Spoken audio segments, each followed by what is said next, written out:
નમસ્કાર વિદ્યાર્થી મિત્રો, હવે આપણે ધોરણ 11 ની અંદર પ્રકરણ નંબર 4 માં ગઈકાલે આપણે VSEPR સિદ્ધાંત વેલેન્સ સેલ ઇલેક્ટ્રોન પેર રિપલ્ઝનનો સિદ્ધાંત જોઈ ગયા. એના આધારે આપણે મધ્યસ્થી પરમાણુની આજુબાજુ અબંધકારક ઇલેક્ટ્રોન યુગ્મ ન હોય એવા અણુઓના આકાર જોઈ ગયા. અબંધકારક ઇલેક્ટ્રોન યુગ્મ હોય એવા અણુઓના આકાર પણ જોઈ ગયા કે જેમાં ચીચવો આકાર આવતો હતો, ટી આકાર આવતો હતો, સમચોરસ પિરામિડ BRF5 આવતું હતું અને છેલ્લે મેં જેનેન ટેટ્રાફ્લોરાઇડની આકૃતિ દોરી હતી જે અષ્ટફલકે જેવી હતી.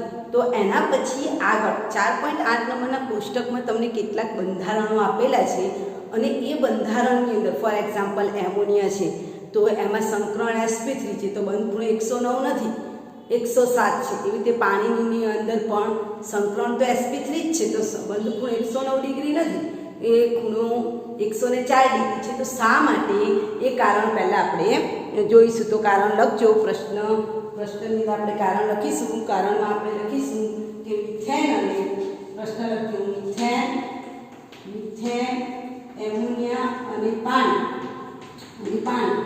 ત્રણેયમાં sp3 સંકરણ છે છતાંય ત્રણેયના બંધખૂણા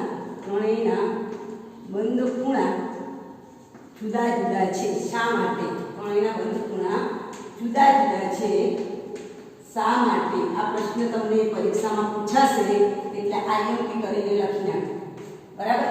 હવે આનું કારણ શું કે શા માટે ત્રણેય ખૂણા જુદા જુદા છે? તો પહેલા આપણે મિથેનની વાત કરીએ. મિથેનના અણુમાં મધ્યસ્થી પરમાણુ તમે જુઓ કયો છે? કાર્બન. મિથેનમાં મધ્યસ્થી પરમાણુ મારો કયો છે? કાર્બન છે. મધ્યસ્થી પરમાણુ કાર્બન છે અને બધાને જ ખબર છે કાર્બનનો પરમાણુ ક્રમાંક કેટલો થાય? 6. હવે કાર્બનનો પરમાણુ ક્રમાંક 6 છે. બરાબર. એટલે ઇલેક્ટ્રોનના 1s2 2s2 2p માં કેટલા આવશે? બે એને હું બતાવું છું. 2px માં 1, 2py માં 1 અને 2pz માં ખાલી. બરાબર. હવે જ્યારે એ ઉત્તેજિત અવસ્થામાં આવે, આગળ તમારે આવશે ધરાવસ્થામાંથી ઉત્તેજિત અવસ્થામાં આપણે પ્રકરણ નંબર 2 માં શીખી ગયા ઇલેક્ટ્રોન કૂદકો લગાવે છે. અહીંયા પણ ઇલેક્ટ્રોન આમાંથી આમાં કૂદકો લગાવશે. એટલે ધરાવસ્થા હોય ને એમાંથી ઉત્તેજિત અવસ્થા આવે તો આવું સ્ટાર કરેલું હોય. જ્યારે કાર્બન ઉત્તેજિત અવસ્થામાં જશે ત્યારે 2s નો એક ઇલેક્ટ્રોન શેમાં જશે? 2pz માં. એટલે 2px માં 1 થઈ ગયો, 2py માં 1 થઈ ગયો અને 2pz માં 1 થઈ ગયો. આ કક્ષકને હું દોરું તો આ 2s ના એક ઇલેક્ટ્રોન અને 2px 2py 2pz માં એક ઇલેક્ટ્રોન એટલે 4 અર્ધપૂર્ણ ભરાયેલી કક્ષકો તમને જોવા મળે છે. બરાબર. દેખાય છે? એક s અને 3 p કક્ષકો છે. એની સાથે હાઇડ્રોજનની 1s એટલે હાઇડ્રોજન છે એનો પરમાણુ ક્રમાંક કેટલો છે? 1. એટલે એની પાસે તો કેટલા ઇલેક્ટ્રોન છે? 1s1. બરાબર. એવા કેટલા હાઇડ્રોજન મારે જોઈન કરવાના છે? 4. તો જો આ કાર્બન સાથે આ ઇલેક્ટ્રોન હાઇડ્રોજન, આ એક, આ બીજો ઇલેક્ટ્રોન, આ ત્રીજો ઇલેક્ટ્રોન અને આ ચોથો ઇલેક્ટ્રોન, ચારે ચાર કેવા છે? બંધખૂણો બનાવે છે. એટલે મિથેનનો અણુ જે બને છે એમાં એક છેલ્લી કક્ષામાં આવા 4 છે. 4 ઇલેક્ટ્રોન છે. એ 4 ઇલેક્ટ્રોન સાથે હાઇડ્રોજન પોતાનો એક એક ઇલેક્ટ્રોન મૂકી બંધકારક, આને જે બંધકારક બનાવે છે. એટલે ચારે ચાર ખૂણા કેવા છે? બંધકારક છે. તમે જોઈ શકો છો મિથેનમાં ચારે ચાર બંધ કેવા બન્યા? બંધકારક છે. આ પણ બંધકારક અને આ પણ બંધકારક. અને આપણે VSEPR સિદ્ધાંત અનુસાર સૌથી ઓછું અપાકર્ષણ કોની વચ્ચે લાગે? બંધકારક અને બંધકારક. આ કક્ષક પણ બંધકારક, આ કક્ષક પણ બંધકારક વચ્ચે કેવું અપાકર્ષણ છે? ઓછું અપાકર્ષણ છે. બંધકારક જેને શોર્ટ ફોર્મમાં BP કહીશું, બોન્ડ પેર. બંધકારક વચ્ચે ઓછું અપાકર્ષણ લાગે છે, માટે મિથેનનો બંધખૂણો કેટલો છે? 109 ડિગ્રી 28 કળા જ છે. એ બદલાતો નથી. બરાબર. મિથેનની અંદર બંધકારક ઇલેક્ટ્રોન યુગ્મ બાજુમાં છે અને સૌથી ઓછું અપાકર્ષણ VSEPR સિદ્ધાંત અનુસાર સૌથી ઓછું અપાકર્ષણ થાય છે. એટલે એનો બંધખૂણો કેટલો જોવા મળે છે? 109 ડિગ્રી 28 કળા, જે sp3 સંકરણને અનુમોદન આપે છે. હવે આપણે વાત કરીએ એમોનિયાની. એમોનિયાની અંદર બીજો મુદ્દો એમોનિયા. તો એમોનિયામાં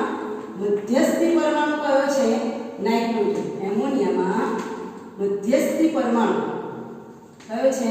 નાઇટ્રોજન છે. નાઇટ્રોજન છે, રાઈટ. હવે નાઇટ્રોજનનો પરમાણુ ક્રમાંક કેટલો છે? 7 છે. ઇલેક્ટ્રોન રચના 1s2 2s2 2px 2p માં કેટલા ઇલેક્ટ્રોન આવશે? 4. એને હું અહીંયા બતાવું છું. 2px માં 1 સોરી 2p માં કેટલા ઇલેક્ટ્રોન આવશે? 3. બરાબર ને? 2p માં 3 ઇલેક્ટ્રોન, 2px માં 1, 2py માં 1, 2pz માં 1. બરાબર. એટલે અહીંયાથી ઇલેક્ટ્રોનની ગોઠવણી નહીં થાય. આ ઇલેક્ટ્રોન ગ્રુપની અબંધકારક ઇલેક્ટ્રોન છે. 2px માં 1, 2py માં 1, 2pz માં 1. અહીંયા કેટલી કક્ષકો અર્ધપૂર્ણ છે? 3 અર્ધપૂર્ણ કક્ષકો છે. બરાબર. ચાલો 3 અર્ધપૂર્ણ કક્ષકો થઈ. જે s ના 2 ઇલેક્ટ્રોન છે એ અબંધકારક ઇલેક્ટ્રોન ગ્રુપમાં છે. હવે એની સાથે હાઇડ્રોજન છે. હાઇડ્રોજનનો પરમાણુ ક્રમાંક 1 ઇલેક્ટ્રોન એટલે 1s1. એમોનિયા છે, એમાં કેટલા હાઇડ્રોજન? 3. એ 3 હાઇડ્રોજન અહીંયા આવશે. એક હાઇડ્રોજન, બીજો હાઇડ્રોજન, ત્રીજો હાઇડ્રોજન. એટલે એમોનિયાના અણુમાં કેટલા બંધકારક ઇલેક્ટ્રોન થયા? 3. તો અહીંયા આપણે મૂકીએ છીએ આ એમોનિયા છે. એમોનિયાની અંદર આ બતાવ્યું છે કેવો છે? અબંધકારક. કેવા છે? અબંધકારક. બંધ બનાવવામાં ભાગ નથી લેતા, એને હું અહીંયા બતાવું છું. અબંધકારક. અહીંયા એક બંધ બન્યું, અહીંયા એક બંધ બન્યું, અહીંયા એક બંધ બન્યું. તો તમે જુઓ આ અબંધકારક જેને આપણે લોન પેર કહીએ અને આ બંધકારક. તો VSEPR સિદ્ધાંત અનુસાર અબંધકારક અને બંધકારક વચ્ચે અપાકર્ષણ થોડુંક વધુ જોવા મળે છે. અબંધકારક અને બંધકારક વચ્ચે અપાકર્ષણ વધુ જોવા મળે છે.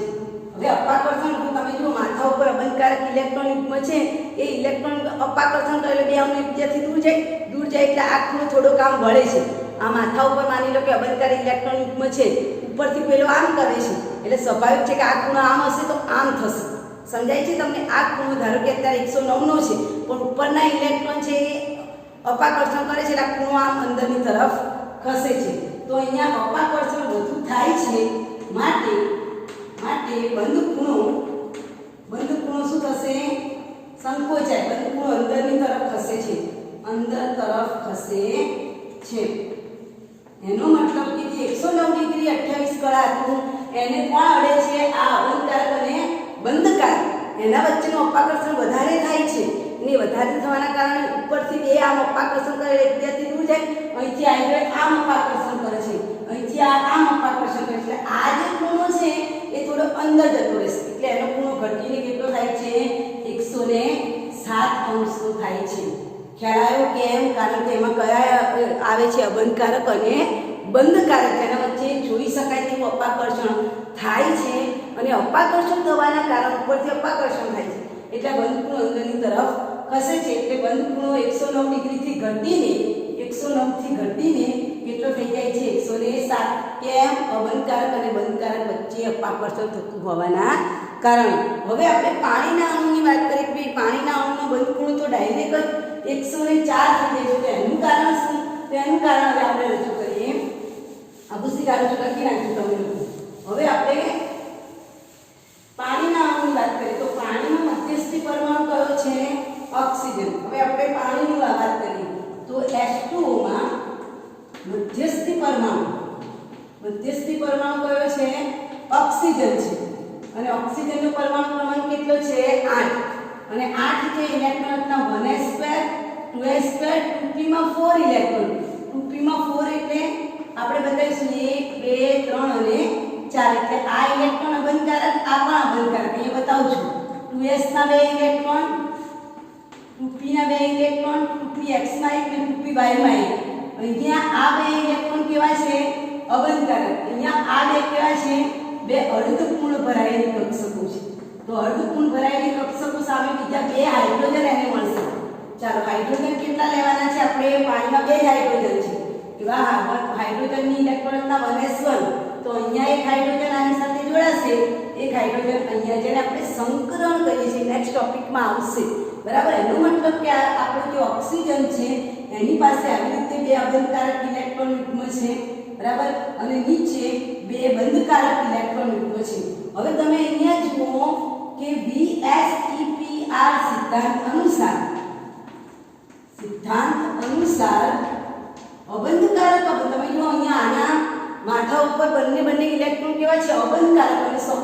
વધારે અપાકર્ષણ અબંધકારક પછી આ એ અબંધકારક અને આ છે એ પણ કેવું છે અબંધકારક.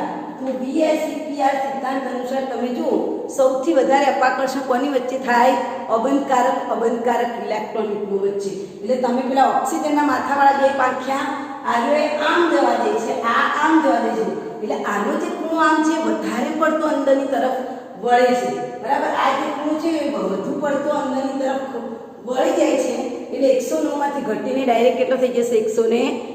સંકરણ sp3 છે એટલે 109 હોવો જોઈએ પણ 109 છે પણ ઉપરથી અપાકર્ષણ વધુ થાય છે એટલે બંધ ખૂણો અંદરની તરફ વળે છે જે 109 હતો એ ઘટીને કેટલો થઈ જાય 104 થઈ જાય. કારણ શું લખીશું શોર્ટ ફોર્મમાં લખવું હોય તો VSEPR સિદ્ધાંત અનુસાર અબંધકારક વચ્ચે મહત્તમ અપાકર્ષણ. VSEPR સિદ્ધાંત અનુસાર અબંધકારક એટલે LPI અબંધકારક ઇલેક્ટ્રોન વચ્ચે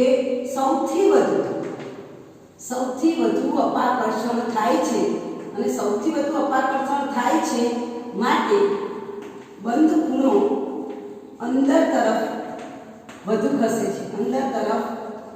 ખસે છે માટે 109 માંથી ઘટીને કેટલો થઈ જશે 104 ડિગ્રી થઈ જશે. માટે પાણીનું આમાં તમને કારણ પૂછાય છે ધ્યાનમાં રાખજો. જે તમને કોષ્ટક 4.8 દોર્યું છે ને એ 4.8 માં શોર્ટમાં સમજાવેલું છે. આપણે પરીક્ષામાં પૂછાય તો આવી રીતે સમજાવીશું. આમ પાણીનું અણુ કેટલો જોવા મળે 104 ડિગ્રી 5 કળા જોવા મળે છે. કેમ? ફરીથી કહું છું જો મિથેનમાં 109 ડિગ્રી 28 કળા. કેમ? બંધકારક એમોનિયામાં બંધકારક એક અબંધકારક અને આની અંદર બંને કેવા છે અબંધકારક અને સૌથી વધુ અપાકર્ષણ કોની વચ્ચે થાય અબંધકારક વચ્ચે થાય એટલે મહત્તમ પ્રમાણમાં ખૂણો અંદરની તરફ ખસે છે માટે બંધ ખૂણો 109 માંથી ઘટીને કેટલો થશે 104 ડિગ્રી 5 કળા. આ કારણ વારંવાર તમને પરીક્ષામાં પૂછાય છે આપણે આને યાદ રાખીશું. ત્યાર પછી આ VSEPR સિદ્ધાંત છે એની પણ કેટલીક મર્યાદાઓ છે. આ સિદ્ધાંત દ્વારા આપણે ભૌમિતિક આકાર તો સમજાવી શકીએ છીએ પણ એની કોઈ આપણે ચોક્કસ સૈદ્ધાંતિક માહિતી નથી આપી શક્યા.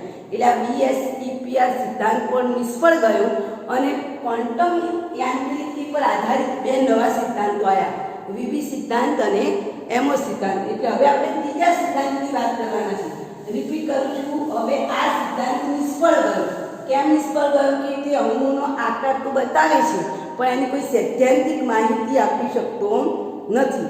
આપણે જાણીએ છીએ તે અનુસાર લુઈસ બિંદુ નિરૂપણ દ્વારા આપણે સંયોજક છેલ્લી કક્ષામાં બિંદુઓનું નિરૂપણ કરી શક્યા બરાબર પણ એની બંધ એન્થાલ્પી અને બંધ રચના આપણે સમજાવી શક્યા નથી. ત્યાર પછી જ્યારે આપણે VSEPRની વાત કરીએ તો VSEPR સિદ્ધાંત અણુની ભૂમિતિ આપે છે પણ સૈદ્ધાંતિક સમજૂતી આપી શકતો નથી. આ મર્યાદા માટે અગત્યના બે સિદ્ધાંત દાખલ થયા છે ક્વોન્ટમ યાંત્રિકી સિદ્ધાંતના પાયા ઉપર રચાયેલા છે. ફરીથી રિપીટ કરું છું VSEPR સિદ્ધાંત કેમ નિષ્ફળ ગયો?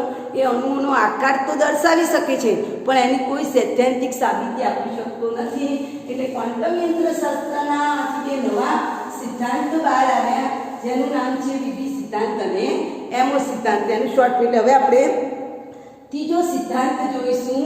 મુદ્દા નંબર 4.5 એને સંયોજકતા બંધનવાદ કહેવાય.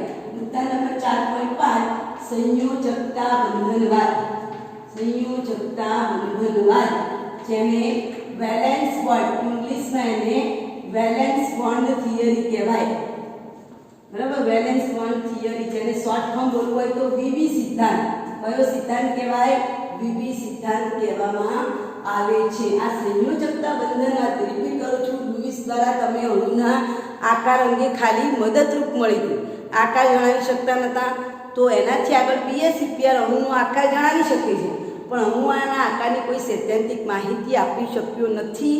માટે આપણે આ VSEPRની આગળ VB સિદ્ધાંતની આપણે જરૂર પડી. હવે આ જે VB સિદ્ધાંત છે પહેલો પ્રશ્ન આ સિદ્ધાંત કોણે આપેલો છે? તો આ સિદ્ધાંત આપણે 1927માં હિટલર અને લંડન નામના વૈજ્ઞાનિક. એટલે પહેલું તો VB સિદ્ધાંત દરેક સિદ્ધાંતના વૈજ્ઞાનિકોના નામ યાદ રાખવાના જોડકા જોડવામાં પૂછાય છે. તો સંયોજકતા બંધનવાદ ઈસવીસન 1927 27માં હિટલર અને લંડન નામના વૈજ્ઞાનિકે આપેલું છે. હિટલર અને લંડન નામના વૈજ્ઞાનિકે આપણને આ સિદ્ધાંત આપેલો છે. ત્યારબાદ એનો વિસ્તૃત અભ્યાસ કરનાર વૈજ્ઞાનિકોના નામ આપેલા છે, જેનું નામ છે સ્લેટર અને બીજું એનું નામ, બે વૈજ્ઞાનિકો છે.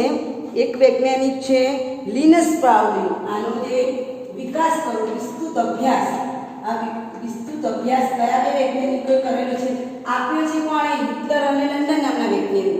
અને એનો વિસ્તૃત અભ્યાસ કરીને એને વિસ્તારવાનું કામ કોણે કર્યું છે? લિનસ પાઉલી અને સ્લેટર. લિનસ પાઉલી અને સ્લેટર નામના વૈજ્ઞાનિકે કરેલો છે. એટલે આ બે વસ્તુ આપણે યાદ રાખીશું, બરાબર. જેમ આપણે VSEPR સિદ્ધાંત હતો, તો VSEPR સિદ્ધાંત આપના વૈજ્ઞાનિકોના નામ આપણે શું જોઈ ગયા હતા? બોલો જોઈએ, શું હતું VSEPR સિદ્ધાંત? કોણ? સિઝ્વિક અને પાવેલે આપ્યો. એમાં સુધારા વધારા કોણે કર્યા હતા? નાયબોલ્મ અને ગિલેસ્પીએ. તેમ આમાં પણ આ સિદ્ધાંત કોણે આપેલો છે? હિટલર અને લંડન નામના વૈજ્ઞાનિકે. જેમાં સુધારા વધારા કરીને એને વિસ્તૃત રૂપમાં કોને રજૂ કર્યો છે? લિનસ પાઉલિંગ અને સ્લેટર નામના વૈજ્ઞાનિકે. હવે આ સિદ્ધાંતની અંદર શું છે એની વાત કરીએ તો આ સિદ્ધાંતની અંદર અર્ધપૂર્ણ ભરાયેલી પરમાણુય કક્ષકો, આમાં શાની વાત કરી છે? પરમાણુ અર્ધપૂર્ણ ભરાયેલી પરમાણુય કક્ષકો એકબીજા સાથે જોડાય છે અને શું કરે છે? અણુની રચના કરે છે અને સંમિશ્રણ પામે છે. એટલે શું બને છે? સહસંયોજક બંધ. ફરીથી રિપીટ કરું છું, શું કહે છે?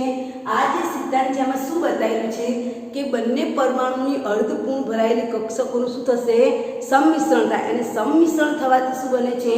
સહસંયોજક બંધ બને છે. એનો મતલબ કે જ્યારે સહસંયોજક બંધ બને છે, આ ધારો કે આ કક્ષક છે, બરાબર, આ પી કક્ષક છે અને આ પી કક્ષક છે, તો અહીંયા શું થયું કહેવાય? સંમિશ્રણ થયું. અને આ સંમિશ્રણ થાય છે ને, એ સંમિશ્રણ થવાથી કયો બંધ બને છે? સહસંયોજક બંધ. અહીંયા તમે જુઓ, આ કક્ષક અહીંયા આવી, આ કક્ષક અહીંયા, આને એક ઇલેક્ટ્રોન મૂક્યો, આને આ તમે જો વચ્ચે બે ઇલેક્ટ્રોન દેખાય છે, એ શું કહેવાય? સહસંયોજક બંધ બનાવે છે. આ પરમાણુ કક્ષકની પાંખીઓ અને આ અર્ધપૂર્ણ ભરાયેલી પરમાણુ કક્ષકના પાંખિયાઓ એકબીજા સાથે મળે છે અને સંમિશ્રણ થઈને સહસંયોજક બંધ બનાવે છે.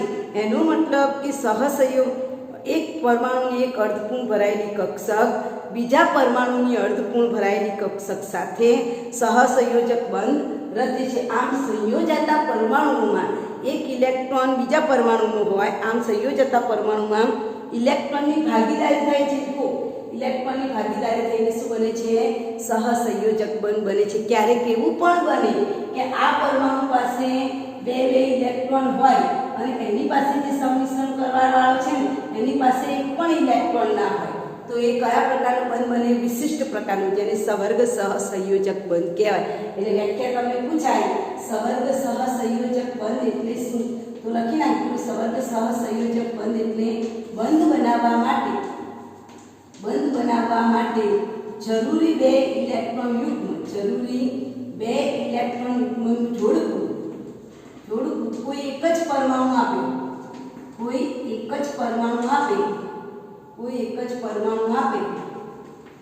આપે ત્યારે રચાતા બંધને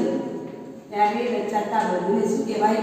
સવર્ગ સહસંયોજક બંધ કહેવાય. ક્લિયર સમજ પડે છે? સવર્ગ સહસંયોજક બંધ. ફરીથી રિપીટ કરું છું, આ સિદ્ધાંતમાં હિટલર અને લંડને આપેલો છે. આમાં સુધારા વધારા કોને કરેલા છે? લિનસ પાઉલિંગ અને સ્લેટર નામના વૈજ્ઞાનિકો. એના મત અનુસાર બે પરમાણુ કક્ષકોનું અર્ધપૂર્ણ, બે શબ્દ અગત્યના છે, અર્ધપૂર્ણ ભરાયેલી કક્ષકોનું અહીંયા શું થાય છે? સંમિશ્રણ થાય છે. અને સંમિશ્રણ થવાથી કયો બંધ બને છે? સહસંયોજક બંધ બને છે. ક્યારેક એવું પણ બને છે કે બે અર્ધપૂર્ણ ભરાયેલી જે કક્ષકો છે એનું સંમિશ્રણ કરવા માટે એકની પાસે એક પણ ઇલેક્ટ્રોન ના હોય અને એકની પાસે બે ઇલેક્ટ્રોન હોય તો પણ સહસંયોજક બંધ બને છે. એને સવર્ગ સહસંયોજક બંધ કહેવામાં આવે છે. આમ તો આ વિવિધ સિદ્ધાંતને સમજાવવો હોય એટલે બહુ અઘરું છે, તેમ છતાં આપણી ચોપડીમાં મર્યાદિત વસ્તુમાં વિવિધ સિદ્ધાંત આપણને આપેલો છે. તો હવે આપણે જોઈશું વિવિધ સિદ્ધાંત સમજાવો. હવે અગત્યનો પ્રશ્ન આવ્યો, વિવિધ સિદ્ધાંત સમજાવો. પ્રશ્ન લખજો, વિવિધ સિદ્ધાંત સમજાવો. બરાબર, આ તમે 3 કે 4 માર્કનો સિદ્ધાંત પૂછી શકાય છે. આ પણ અહીં પ્રશ્ન છે. વિવિધ સિદ્ધાંત સમજાવો, જેનું આખું નામ શું થઈ જાય? સંયોજકતા બંધનવાદ સમજાવો. હવે આ જ સંયોજકતા બંધનમાં સમજાવવા માટે આપણને સાદા હાઇડ્રોજન પરમાણુનું ઉદાહરણ લીધું છે. પહેલો જ કે બે હાઇડ્રોજન પરમાણુનું A અને B છે, બરાબર.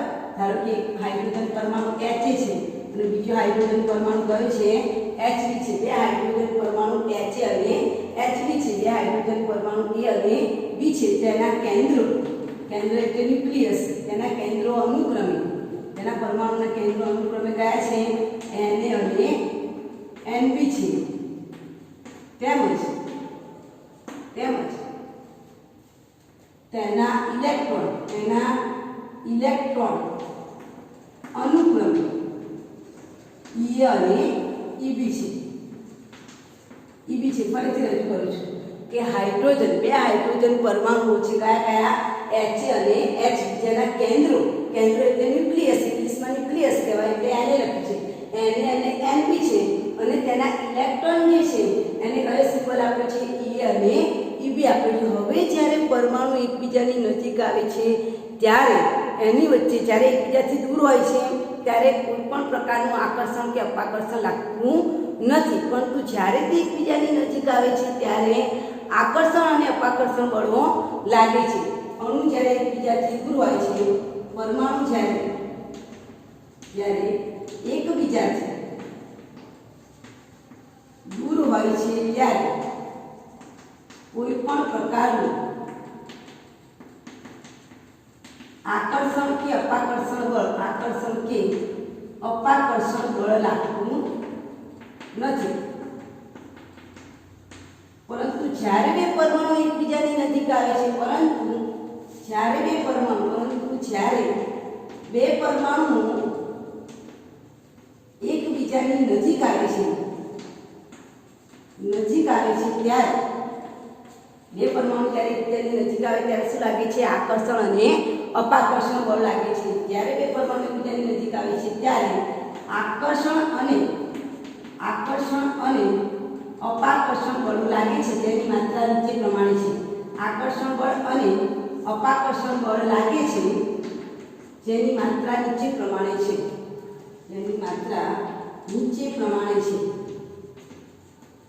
એટલે કે આકર્ષણ અપાકર્ષણ બળો કયા આકર્ષણ અપાકર્ષણ બળ લાગે? તો બધાને જ ખબર છે કે સમાન અણુ વચ્ચે શું થાય? અપાકર્ષણ. અને અસમાન અણુ વચ્ચે શું થાય? આકર્ષણ. તો હું પહેલા આકર્ષણ બતાવીશ. પહેલું બળ મારું કોઈ આવશે? આકર્ષણ. કે કોની વચ્ચે આકર્ષણ બળ લાગે છે? તો પોતાનું કેન્દ્ર અને પોતાનો ઇલેક્ટ્રોન. હું અહીંયા એની આકૃતિ દોરું છું, આકર્ષણની આકૃતિ અહીંયા દોરું છું. જોજો, આકર્ષણમાં અહીંયા ધારો કે આ મારો H અણુ, આ મારો Hb અણુ, એનો ઇલેક્ટ્રોન અહીંયા છે, બરાબર. આનો બીજાનો ઇલેક્ટ્રોન અહીંયા છે. H અને Hb કેન્દ્ર જ કહેવાય, બરાબર. તો પોતાનું જ કેન્દ્ર અને પોતાનો જ ઇલેક્ટ્રોન, જોજો. આને પોતાનું કેન્દ્ર, પોતાનું ઇલેક્ટ્રોન છે ને, એટલે એ અપાકર્ષણ બળ, જૂનું અપાકર્ષણ બળ કહેવાય. આને પોતાનું કેન્દ્ર છે ને પોતાનું જ ઇલેક્ટ્રોન, કેન્દ્ર અને ઇલેક્ટ્રોન વચ્ચે શું થાય? આકર્ષણ થાય, બરાબર ને. એટલે આના વચ્ચે લાગતું આકર્ષણ બળ કેવું કહેવાય છે? જૂનું કહેવાશે. પણ આ જે આકર્ષણ બળ જુઓ, આ જે આકર્ષણ બળ છે એ કેવું છે? પોતાનું કેન્દ્ર, બીજાનો ઇલેક્ટ્રોન. અહીંયા પણ તમે જુઓ, પોતાનું કેન્દ્ર અને બીજાનો ઇલેક્ટ્રોન. તો આ નવા બળો કહેવાય. કેવા બળો કહેવાય? નવા બળો કહેવાય. અને આ જે તૂટક રેખા વડે બતાવે છે ને એ જૂના બળ છે. જૂના બળ એટલે અપાકર્ષણ, આકર્ષણ બળ. આકર્ષણ કોની વચ્ચે થાય? અસમાન વચ્ચે. અસમાન એટલે પોતાનું કેન્દ્ર અને પોતાનો ઇલેક્ટ્રોન, પોતાનું કેન્દ્ર અને પોતાનો ઇલેક્ટ્રોન. એટલે કે Na નું Ea સાથેનું આકર્ષણ બળ અને Nb નું Eb સાથેનું આકર્ષણ બળ. આ પહેલું આકર્ષણ બળ, રાઈટ, જેને આપણે જૂના બળો કહીશું. હવે એમાં પાછો બીજો મુદ્દો કે પોતાનું કેન્દ્ર, બીજાનો ઇલેક્ટ્રોન. પોતાનું કેન્દ્ર અને બીજાનો ઇલેક્ટ્રોન, રાઈટ. પોતાનું કેન્દ્ર, બીજાનો ઇલેક્ટ્રોન. એટલે કે એનો મતલબ શું થાય?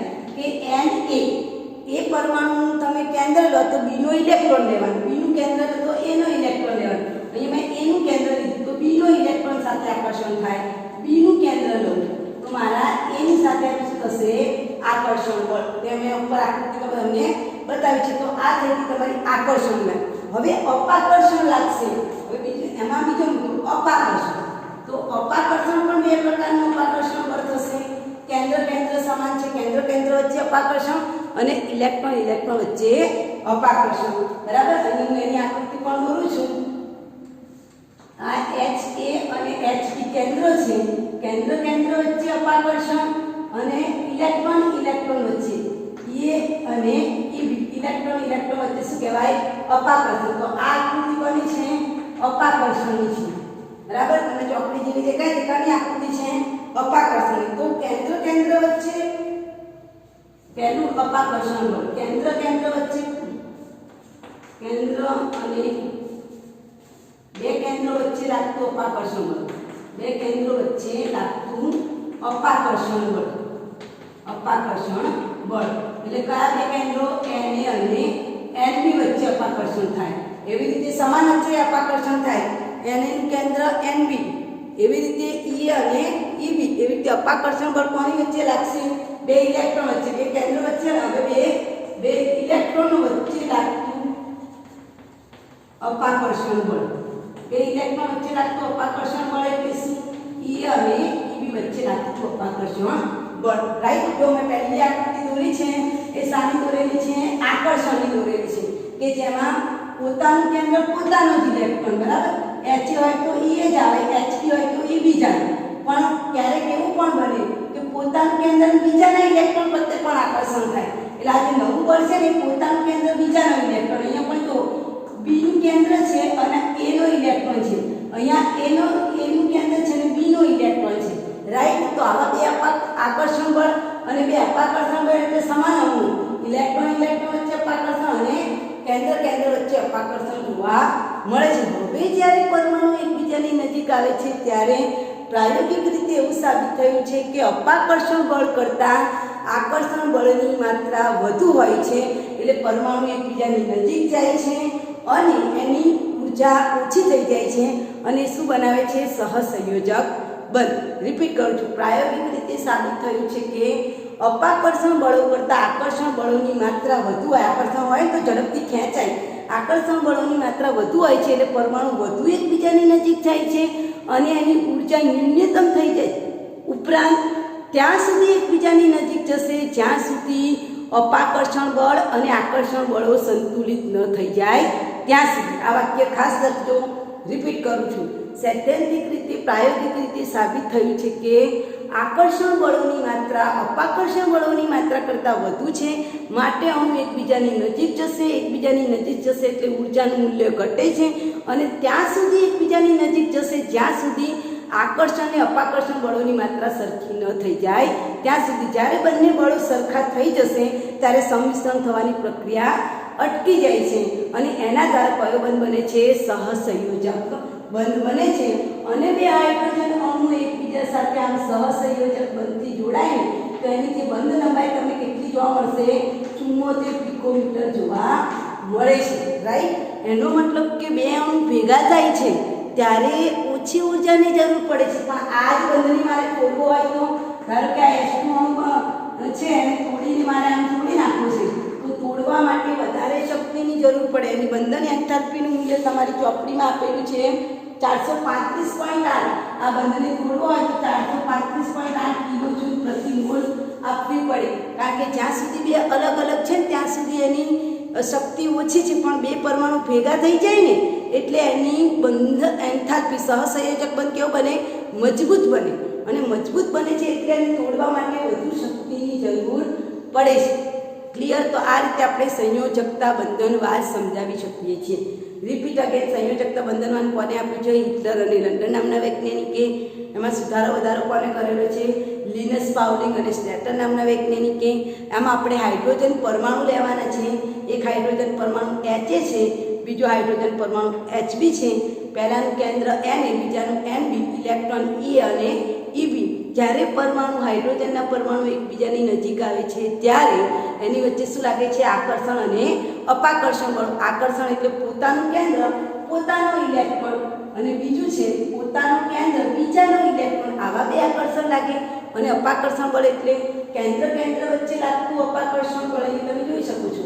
કેન્દ્ર વચ્ચે લાગતું અપાકર્ષણ બળ અને ઇલેક્ટ્રોન વચ્ચે લાગતું અપાકર્ષણ બળ. અને પ્રાયોગિક રીતે સાબિત થયું છે કે આકર્ષણ બળોની માત્રા અપાકર્ષણ બળો કરતાં વધુ છે. એટલે છેવટે પરમાણુ એકબીજાની વધુ નજીક આવે છે એટલે સ્થિતિ ઉર્જા ઘટે છે. અને પરમાણુ વધુને વધુ એકબીજાની નજીક જાય છે ત્યાં સુધી નજીક જાય છે જ્યાં સુધી એ લોકોના અપાકર્ષણ બળો આકર્ષણ બળોને શું ન થઈ જાય, સંતુલિત ન થઈ જાય ત્યાં સુધી. અને ત્યારબાદ પરમાણુ ભેગા થઈને કોની રચના કરે છે? અણુની રચના કરે છે. સહસંયોજક બંધ બને છે. અને અણુની રચના થાય એટલે અણુની સ્થિરતા વધી જાય છે. એટલે એ બંધને તોડવો હોય તો વધુ શક્તિની જરૂર પડે છે. ક્લિયર? એમાં H2 અણુની બંધ લંબાઈ કેટલી છે? 74 પિકોમીટર. સમજાય છે? ખ્યાલ આવી ગયો? હવે આ જે વિભિન્ન સિદ્ધાંત છે એની મુખ્ય 3 અભિધારણાઓ કઈ કે આપણી પાસે શું હોવી જોઈએ? પહેલાં તો અર્ધપૂર્ણ ભરાયેલી કક્ષકો હોવી જોઈએ. નંબર 2, એની પાસે ઓછામાં ઓછી ઉર્જા હોવી જોઈએ. જે બે કક્ષકોને આપણે ભેગી કરવાની છે ને એની ઉર્જા લગભગ કેવી હોવી જોઈએ? સમાન હોવી જોઈએ. અને ત્રીજો મુદ્દો કે બંનેના જે આકાર જે છે એ આકાર યોગ્ય માત્રામાં એનું સંમિશ્રણ થવું જોઈએ. આ જે થિયરી છે એ થિયરીના અંતે મારે કહેવું હોય હું 3 અભિધારણા કહી શકું. નંબર 1, જે બે કક્ષકો આપણે ભેગી કરવાની છે એની ઉર્જા લગભગ કેવી હોવી જોઈએ? સમાન હોવી જોઈએ. નંબર 2, બંને કક્ષકો કેવી હોવી જોઈએ? અર્ધપૂર્ણ હોવી જોઈએ. અને નંબર 3, અર્ધપૂર્ણ કક્ષકોનું યોગ્ય માત્રામાં શું થવું જોઈએ? સંમિશ્રણ થવું જોઈએ. તો જ શું થઈ શકે? અણુની રચના થાય છે. આ સંમિશ્રણ શબ્દ આવ્યો એટલે એના પરથી આપણે કક્ષકોનું સંમિશ્રણ ટોપિક તમને આપેલો છે એ મુદ્દા નંબર 4.5.1 જેમાં કક્ષકીય સંમિશ્રણ 4.5.1 એમાં આપેલું છે કક્ષકીય સંમિશ્રણ. તો 4.5.1 છે એની અંદર આપણને આપેલું છે કક્ષકીય સંમિશ્રણ. મેં હમણાં કહ્યું ને 3 શરતો છે વિભિન્ન સિદ્ધાંતની. કઈ 3 શરતો? પહેલી, બંનેની ઉર્જા કેવી હોવી જોઈએ? લગભગ સમાન. બીજી શરત, બંનેની પરમાણુય કક્ષકો કેવી હોવી જોઈએ? અર્ધપૂર્ણ હોવી જોઈએ. અને બંને વચ્ચે યોગ્ય પ્રમાણમાં શું થવું જોઈએ? સંમિશ્રણ થવું જોઈએ. આ વિભિન્ન સિદ્ધાંતની મુખ્ય 3 અભિધારણાઓ છે. બરાબર? આ હોય તો જેટલા સંમિશ્રણ શબ્દ આવ્યો ને એના યોગ્ય પ્રમાણમાં સંમિશ્રણ થવું જોઈએ. ક્યારેક એવું બને કે જેની સાથે સંમિશ્રણ કરવાનું સંમિશ્રણ જ ના થાય. એટલે સંમિશ્રણ થવું એટલે શું? કે હાઇડ્રોજન અણુ જ્યારે બંને પરમાણુ એકબીજાની નજીક આવે છે ત્યારે ઉર્જા ઘટે છે અને અણુ કણ આંતરભેદન અનુભવે છે. આંશિક આંતરભેદનની હું અહીંયા એની વ્યાખ્યા લખું છું. જ્યારે પરમાણુ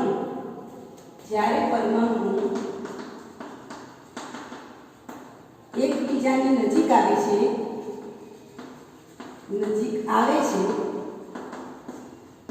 ત્યારે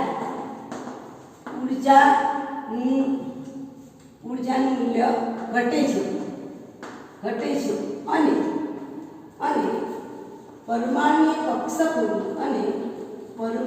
કક્ષકોનું આંશિક આંતરભેદન એકબીજામાં સમય જવું સંમિશ્રણ થવું આંશિક સંમિશ્રણ કહેવાય. એને શબ્દ વાપરે છે આંતરભેદન ના યાદ આવે પરીક્ષામાં તો આંશિક ભેગા થવું, આંશિક સંમિશ્રણ થવું જેને કક્ષકોનું સંમિશ્રણ કહેવામાં આવે છે. કક્ષકોનું શું કહેવામાં આવે છે? સંમિશ્રણ. ટૂંકમાં 2 પરમાણુ દોરું છું. દાખલા તરીકે અમારે પી કક્ષક ડંબેલ આકારની છે તો આ કક્ષકનું આ પાંખું ને આ કક્ષકનું આ પાંખું અહીંયા ભેગા થાય છે તો આ જે વચ્ચેનો ભાગ છે એને શું કહેવાય? પરમાણુ કક્ષકોનું સંમિશ્રણ કર્યું કહેવાય. રાઈટ? સમજણ પડે છે? 2 પરમાણુ જ્યારે એકબીજાની નજીક આવે ત્યારે એની ઉર્જા ઘટે અને 2 પરમાણુ એકબીજામાં આંશિક સમાઈ જાય એને શું કહેવાય? સંમિશ્રણ.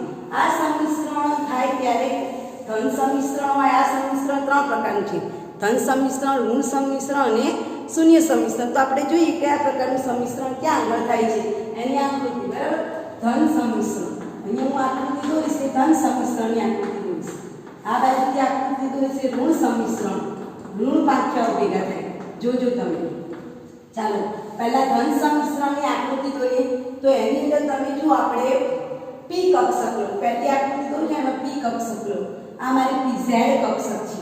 બરાબર? એમાં ધન છેડો છે.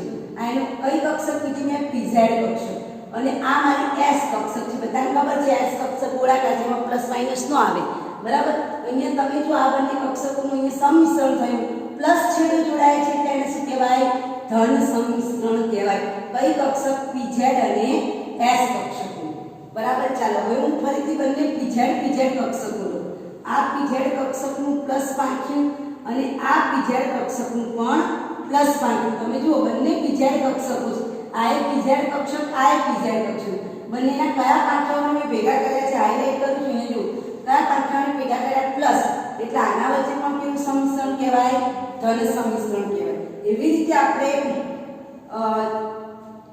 x કક્ષકો લઈએ x ને ઊભી બતાવવાની છે આપણે આ x અક્ષો લઈએ બરાબર એની સાથે આ x અક્ષ તમે જુઓ આ x નું પ્લસ 5 આ px કક્ષક એની સાથે px કક્ષકનું સંમિશ્રણ બંનેના ઉપરના ભાગમાં જુઓ બંનેના કયા પાંખ્યા ભેગા થયા પ્લસ તો આ કોની વચ્ચેનું સંમિશ્રણ કહેવાય px વચ્ચેનું ધન સંમિશ્રણ કહેવાય આ કોના વચ્ચેનું સંમિશ્રણ તો pz વચ્ચેનું ધન સંમિશ્રણ એવી રીતે આપણે py જે થોડી ત્રાસી છે py કક્ષકોનું સંમિશ્રણ બતાવીએ તો હું અહીંયા બતાવું છું બરાબર થોડી ત્રાસી છે py કક્ષક રાઈટ આમાં તમે જો આ બંનેના કેવા પાંખ્યા છે પ્લસ પાંખ્યા છે બરાબર અને આ નીચેવાળા બંનેના કેવા પાંખ્યાનું સંમિશ્રણ થયું છે માઈનસ ઉપર બે પ્લસ છે નીચે બે માઈનસ છે બરાબર તો પ્લસ પ્લસ પાંખ્યાનું સંમિશ્રણ થાય છે જો અહીંયા એટલે pz py કક્ષક py કક્ષક થોડી ત્રાસી હોય એનું કેવું સંમિશ્રણ થયું કહેવાય ધન ટૂંકમાં બંનેના ધન પાંખ્યા ભેગા થાય તો ધન સંમિશ્રણ કહેવાય અને વિરોધ પાંખ્યા હવે હું ઋણ સંમિશ્રણ બતાવું જે અહીંયા બતાય છે એનું ઋણ સંમિશ્રણ ચાલો હવે અહીંયા આપણે ઋણ સંમિશ્રણ તો આ મારી pz કક્ષક હવે ઋણ સંમિશ્રણ છે એટલે ઋણ છેડો બતાવો અહીંયા પ્લસ અહીંયા માઈનસ આ મારી pz કક્ષક એની સાથે આ s કક્ષક ગોળાકાર છે pz અને s કક્ષક વચ્ચે અહીંયા ઋણ છેડો સંમિશ્રણ થયો છે એટલે એને શું કહેવાય ઋણ સંમિશ્રણ કહેવાય રાઈટ હવે એવી રીતે આપણે pz ના ઋણ છેડાઓ બતાવીએ આ pz આ પ્લસ અને આ માઈનસ વળી પાછી આ pz જેને આડી બતાવી છે એમાં બંનેના કયા પાંખ્યાનું સંમિશ્રણ કરું છું જુઓ બરાબર અહીંયા બંનેના માઈનસ પાંખ્યા જોડ્યા છે એટલે pz વચ્ચે કેવું સંમિશ્રણ છે ઋણ સંમિશ્રણ ઋણ પાંખ્યા છે આ પણ pz કક્ષક આ પણ pz હવે આપણે px કક્ષકો લઈએ બરાબર તો px કક્ષકો છે હવે આપણે px કક્ષકો લઈએ તો આ px કક્ષકો દોરું છું બરાબર અહીંયા px કક્ષકના બંનેના ઉપર માઈનસ માઈનસ થઈશે અહીંયા માઈનસ થઈશે બરાબર વચ્ચે આ જે ભાગ તમને દેખાય છે એ કક્ષકોનો એવો ભાગ છે જ્યાં ઇલેક્ટ્રોન મળી આવવાની સંભાવના 0 છે આગળ આપણે શીખી ગયા છે આને નોડ કહેવાય આ વચ્ચેનો ભાગ છે ને એટલે આપણે બતાવવાનું ઉપરના બંનેના માઈનસના પાંખ્યા ભેગા થાય નીચેના બંનેના પ્લસના પાંખ્યા ભેગા થાય હવે ઉપરનો ભાગ હાઈલાઈટ કરું છું એમાં જો બંનેના માઈનસ પાંખ્યા છે એટલે px કક્ષકનું સંમિશ્રણ થયું છે પણ કેવું સંમિશ્રણ થયું છે ઋણ સંમિશ્રણ હવે એવી રીતે આપણે py કક્ષક જે ત્રાસી હોય છે એને હું ત્રાસી બતાવું છું જોજો આ ત્રાસી કક્ષકો છે બંને બરાબર આ બંને ત્રાસી કારણ કે આપણને ખબર છે કે આ ધરી જે છે એને આપણે px તરીકે બતાવી છે આ ધરી જે છે આકૃતિ માટે pz તરીકે અને આ જે ધરી છે એને py તરીકે બતાવેલી છે આકૃતિમાં બરાબર તો આ જે ત્રાસી કક્ષકો છે એના પણ ઋણ છેડાઓનું શું થાય છે સંમિશ્રણ એટલે આને કયું સંમિશ્રણ કહેવાય py કક્ષકો વચ્ચેનું કેવું સંમિશ્રણ કહેવાય ઋણ સંમિશ્રણ કહેવામાં આવે છે બરાબર હવે આપણે શૂન્ય સંમિશ્રણની વાત કરીએ તો શૂન્ય સંમિશ્રણ એટલે શું કે જ્યાં છેડાઓ ભેગા થતા નથી કક્ષકો મળવાની જ નથી દાખલા તરીકે દેખાય છે દાખલા તરીકે હું એવું સંમિશ્રણ બતાવું કે જેની અંદર કક્ષકો ભેગી જ નથી થવાની બરાબર એટલે કે એવું સંમિશ્રણ તમે જોઈ શકો છો અહીંયા હું આકૃતિ દોરું એમાં તમે જે p કક્ષક દોરેલી છે એ ધારો કે અમારી px કક્ષક છે માની લો આ px કક્ષકનું પ્લસ પાંખ્યો માઈનસ પાંખ્યો બરાબર હવે અહીંયા મારો s કક્ષક જોડાય જોજો આ કઈ કક્ષક છે મારી px કક્ષક અને s કક્ષક અહીંયા નોડ વાળા ભાગે જોડાય તો આ કેવું સંમિશ્રણ કહેવાય શૂન્ય સંમિશ્રણ કહેવાય સંમિશ્રણ કહું એટલે બેનું ભેગું થવું અહીંયા ભેગું જ થાય અહીં નોડ વાળા ભાગે s કક્ષક જોડાયેલી છે જુઓ અહીંયા કસા કામ વગર ત્યારે કેવું સંમિશ્રણ કહેવાય શૂન્ય સંમિશ્રણ કહેવાય પછી જો બે કક્ષકો ધારો કે હું આવી રીતે પરીક્ષામાં દોરીને આવું પછી કે બેને માર્ક ના આવ્યા તો આમાં બે કક્ષકો ભેગી નથી થતી તમે ખૂબ બતાવેલી છે મેં બધી આકૃતિમાં જો કક્ષકો એકબીજામાં સમય ગયેલી બતાવી છે. તમે પરીક્ષામાં આવી આકૃતિ દોરી આવતા શું કહેવાય? શૂન્ય સંમિશ્રણ કહેવાય. તમે આવી રીતે આકૃતિ દોરો ને તો આ પણ શું કહેવાય? શૂન્ય સંમિશ્રણ કહેવાય. બે કક્ષકો એકબીજાને અડતી જ નથી. દેખાય છે? તો કક્ષકો એકબીજામાં ભળી જાય તો એને ધન કે ઋણ સંમિશ્રણ કહેવાય. ભળે જ નહીં. તમે જો આમાં બે કક્ષકો વચ્ચે અંતર છે, એકબીજામાં સમાઈ જતી નથી. અહીંયા જેટલી પણ આકૃતિ મેં દોરી છે ધન અને ઋણ, એમાં બધા પાંખિયા એકબીજામાં સમાઈ ગયા છે. એટલે પાંખિયા એકબીજામાં સમાઈ જવા અગત્યના છે. બાકી જો આ રીતે તમે પરીક્ષામાં દોરી હશે તો એ કયું સંમિશ્રણ કહેવાય? શૂન્ય સંમિશ્રણ કહેવાય. પછી એમના કહેતા મેડમે માર્ક ના મૂક્યા, એનું કારણ કે આમાં તમે સંમિશ્રણ બતાવ્યું નથી. તો આ રીતે આપણે સંમિશ્રણના 3 પ્રકાર જોયા: ધન સંમિશ્રણ, ઋણ સંમિશ્રણ અને શૂન્ય સંમિશ્રણ. ક્લિયર? આવતીકાલે આપણે સિગ્મા અને પાઈ વિશે જોઈશું.